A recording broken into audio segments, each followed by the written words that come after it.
ফেসবুকে শুধু add run করলেই কি মানুষ আপনার থেকে পণ্য কিনবে?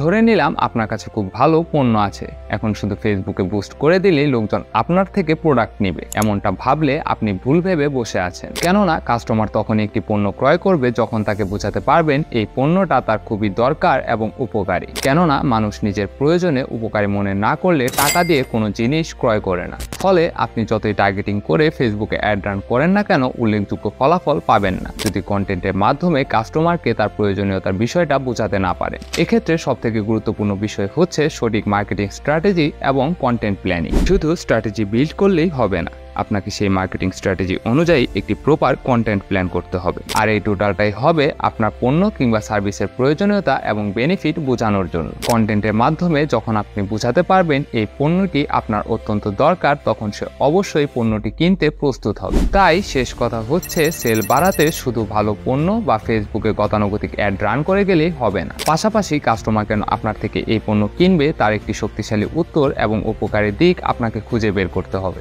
এবং সেই উত্তরগুলো ফেসবুক অ্যাডের মাধ্যমে মার্কেটিং করে কাস্টমারকে বোঝাতে হবে। ঠিক এর জন্য সবচেয়ে কার্যকারী মাধ্যম হচ্ছে ভিডিও বিজ্ঞাপন। এই ছোট একটি ভিডিও বিজ্ঞাপনের মাধ্যমে আপনি আপনার পণ্য এবং সার্ভিস সম্পর্কে বিস্তারিত তথ্য এবং কাস্টমারের প্রয়োজনীয়তা তার সামনে আকর্ষণীয়ভাবে তুলে ধরতে পারবেন, যার ফলে কাস্টমার আপনার পণ্য সম্পর্কে বিস্তারিত তথ্য পাওয়ার পাশাপাশি তার প্রয়োজনের কথা মনে করবে। এর ফলে কাস্টমার তখন আপনার ওই পণ্য ক্রয় করতে প্রস্তুত হবে।